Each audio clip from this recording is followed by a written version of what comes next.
చేయాలి. 2019 తర్వాత చేరిన వాళ్ళని 2019 తర్వాత చేరిన వాళ్ళని గ్రాడ్యుటీ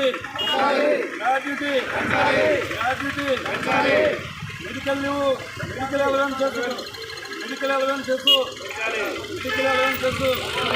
ఏ రివిజను ప్రధానంగా మేము 5 డిమాండ్ల మీద మేము నిరాకరణ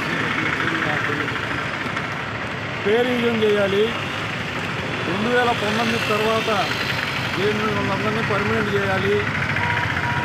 జీవో నెంబర్ 36 అమలు చేయాలి. గ్రాడ్యుటీ పెంచాలి.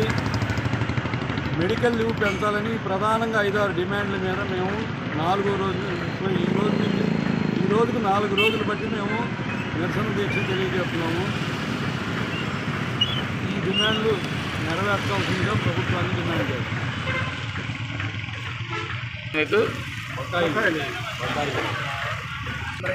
మామూలుగా పనిచేసే సిబ్బంది మొత్తాన్ని కూడా డ్యూటీలో పెట్టడం జరిగింది. ప్రధానంగా మేము వాటి మీద కూడా ముందు డ్యూటీ చేసి మిగతా సిబ్బందికి ఇచ్చే జీతాలు డ్యూటీలో పెట్టకుండా ఉండాలని మేము ప్రధానంగా సరే నినాదాలు చెప్తాను ఒకసారి.